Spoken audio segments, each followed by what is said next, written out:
Hello and welcome to this first episode in a new series of podcasts from Yggdrasil entitled What's Up Yggdrasil? My name's Stuart Darkin, I'm the Director of New Media at Square in the Air, and I'm joined today by Fredrik Elmquist, who is the CEO and founder of Yggdrasil. Hi Fred, how are you doing? Hi Stuart, nice to see you in a while here actually. Nice to see you, man. I think it would be helpful if you could just do a short introduction, maybe 30 seconds or a minute or so for people who don't know who you are and what you do. So, hi, I am Fredrik. People call me Fred, and you know that Stuart after all these years. I'm the founder and the CEO of Yggdrasil. I've been doing this I've been in the industry since 2006. Started in sports betting and then was dragged into casino from some people at NetEnt back in the days, and yes, been running with Yggdrasil here for some time, and it's been an excellent, it's a fun journey. So, Fred, you and I first met back in 2013 at ICE, and it was the first ICE that was at Excel. It strikes me, Fred, as it did at the time, really, and again now, Yggdrasil is a company that's playing the long game, or that played the long game during that really formative time. And that's a bit unusual, because a lot of companies in this space are very impatient, very demanding, they want everything done immediately, yesterday. Yeah. I wonder if you're a patient person. Both, and yes if you're and no. not, then how did you play the long game in the way that you did? Yeah. I'm very interested to hear your take on that. I think you need to be able to think that you're running the 100 meters every day, but you still need to think about the marathon, if you understand. You need to have a sense of urgency, and you still need to apply a kind of a understanding of that certain thing takes time. Certain things is allowed to take time, and certain things need to mature over time and can follow a more of a methodological kind of a process. And other things just needs to be addressed there and then. You can't wait. And I think you need to understand that as a manager, and from the board to the senior management team, what actually is something that we need to apply sense of urgency to, and what is the stuff that we can actually work slowly. And what I do like about the company, and what I still enjoy driving this, is that the company's evolved over the years, and it's become a much more sustainable company, a much more diverse company now than it was before. It has a different momentum. It has a different trajectory, and I used to love that. I used to love to see that we can still evolve the company, and I think for the last couple of years, since Bridgepoint, the private equity company that bought out Cherry from the stock market, us tagging along in that, I think they have brought a lot of that next phase that we're going through at the moment. So that's part of a new journey, which I really appreciate. Yeah. It's really interesting what you say there about the way Yggdrasil has grown and developed, and how it's not just become a trailblazer, but also almost created a new template for how to do things, an unintended consequence, if you like. I wonder if there's been any other unintended consequence, any other surprises about the journey and about the kind of company that Yggdrasil is today? Well, let me say this: when you realize that things are moving and changing, when you realize that that there's a lot of studios coming from everywhere with a lot of creative people, because what we do know that you can scale a studio, you can scale production lines, you can scale on technology, but it's very hard to scale on the creative side of when it comes to making casino games. You need to understand the user experience from a player and a gambler. And then you realize that there's a lot of talented people out there. And that's when you realize that the model of the publisher or the enabler, as in the gold rush, I think I mentioned that analogy before, that's where you want to be. You want to be the ones who's enabling others to find their fortunes. And I think that's what we set up to do, saying this is changing, and either you're in the forefront of that change, or you're climbing on to a kind of a business plan that you're not even sure if it's going to last for the next 5 or 10 years. And I think that's what we've always done, is to be trying to create a sustainable business that is not just being optimized for the fourth quarter ahead, like the hockey stick in Q4, and then it's kind of your regression after. we always wanted to create a more and more sustainable business, diversified business. The company today is in the best sustainable and diversified position it's ever been. So I feel that as a strength to. I have a responsibility to my fellow shareholders, to my senior management team, to my employees, to keep on creating. I actually, people ask me, when do you want to exit? I'm not sure I want to exit. I just want to evolve. I feel that this is something we being an entrepreneur does not necessarily mean that you're there for making an exit and then go to Thailand or lie on a beach. I don't see that, and I get that question a lot actually. Why don't you just want to sell? Talking about entrepreneurial spirit and entrepreneurs in general, a question that people often ask is, when someone's delivered a successful project, maybe sold their business, is, well, why do you carry on? Why do you still want to do the same thing? Why do you start over? And that's not really the point, because entrepreneurial spirit is something that's in the blood, it seems. You can't stop. You're the kind of person that builds a company like this. If we can rewind before 2012, before Yggdrasil, what was the teenage Fred like? Were you doing entrepreneurial things? Were you buying and selling? What were your plans? What was your life like then? Well, you know what? I will give you one brief thing. I mean, I did do entrepreneurial stuff even as a very young person. In student, we used to manufacture, shirts and student stuff and sell to other students. So I used to do a lot of these things, drive these things. I come from we a generation of four generation of fishmongers, restaurants, and everything around seafood and so forth in Stockholm. So I think in my family, entrepreneurship has been kind of inherited. It rolled over in generations. So I've seen that kind of entrepreneurship as not selling. It's fourth generation and still going.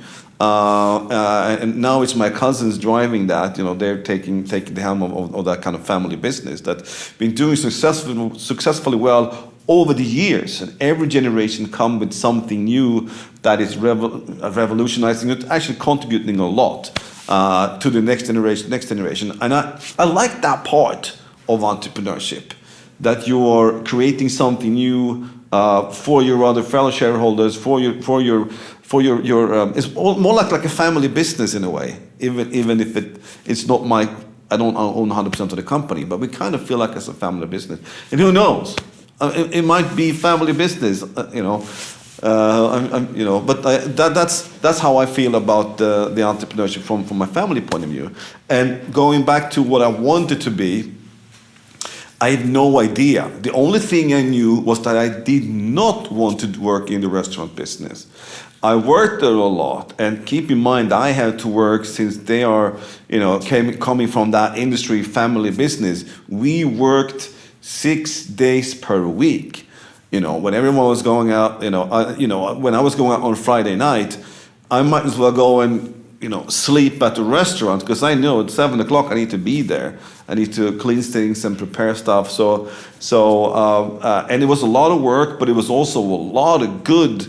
You got a lot of structure from that. You understand that you need to provide for the family, you need to support, you need to bring in a lot of time and a lot of energy, which was good for my upbringing, But I also realized that working 6 days a week, which I now work 7 days a week, so I'm not sure if I made any good trade-offs. But I saw that it was taking a lot of time being in that family business. So I decided to kind of deviate from that path and go into sales, marketing, and product roles in large companies like Duracell and so forth. So I tended to go in a different path.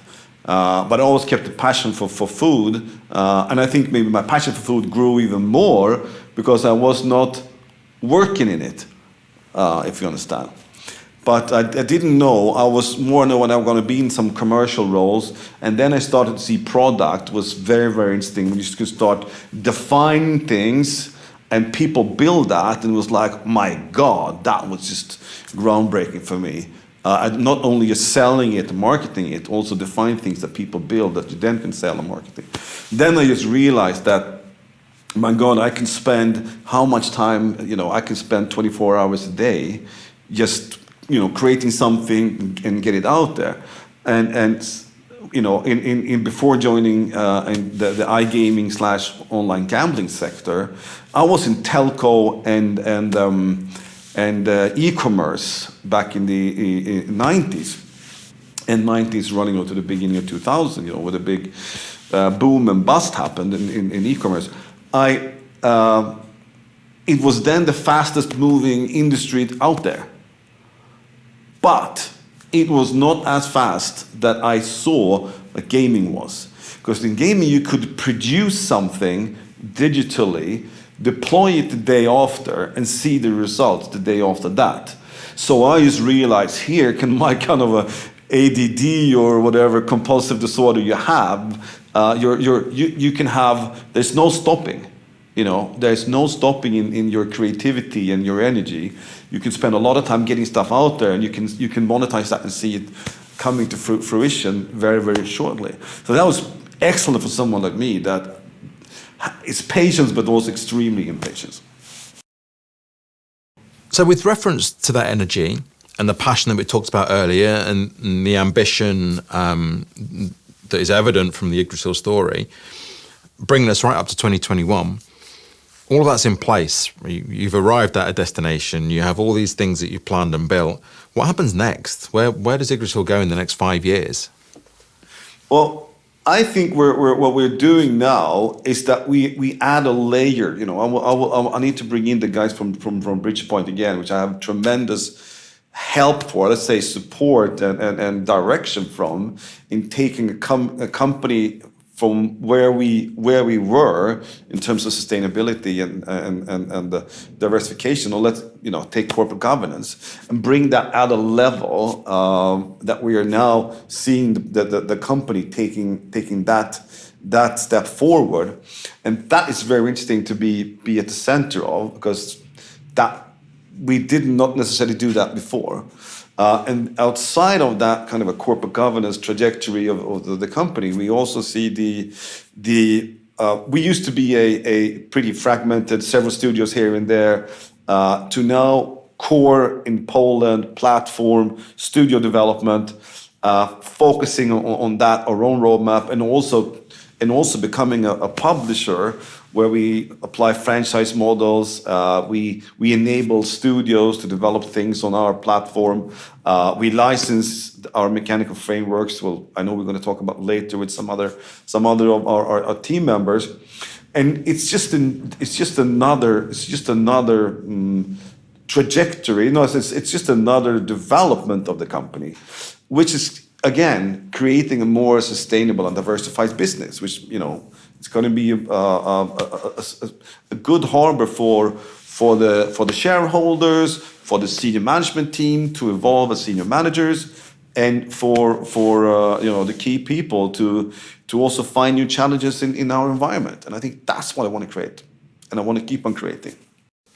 As you say, then, in terms of the profile of the company and the way that it's changed, that leads us very neatly into the present and to these podcasts. Why are you doing them? Why is Yggdrasil chosen at this time to tell its stories in this way and to reach out in this way? Well, I think we kind of miss the events, right? We kind of missing all the people.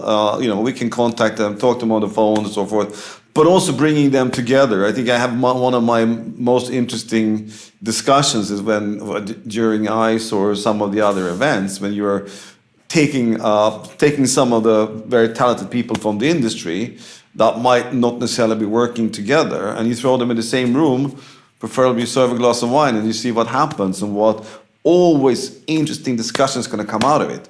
And we said, you know what, since we're not obviously going to have these things for a while, we cracked this idea 6 months ago, and we were of course not the only company who want to do that, but it was driven from us saying, why don't we put all these people that we collaborate with, and we talk about what we do and how we do it and what we can do wrong. So it's a kind of an honest and transparent way of also getting feedback on how things work. So we don't want to make it like a promotional movie.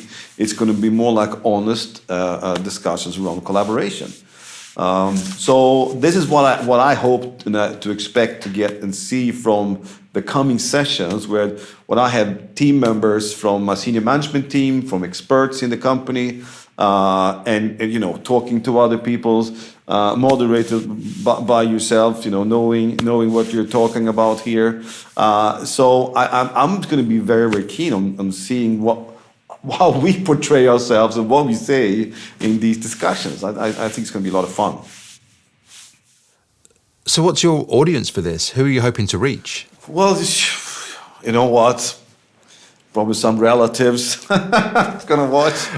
Fred, you look fat. Oh. No, but I actually think that it might be, if some partners want to pick up what's happening, I think it's a really good thing. I'm not expecting this to take down the internet, but I'm expecting having nice, honest conversations here together with partners, and who knows going to pick it up, Thanks so much, Fred. Thanks. It's been great talking to you. Thanks for your time. Thanks for making time. I know we'll be speaking again many times over this series of podcasts. I look forward to that. But until then, thanks so much. Have a great day. Oh, thank you. It was a pleasure. Thank you very much. Ciao, man. Ciao, ciao.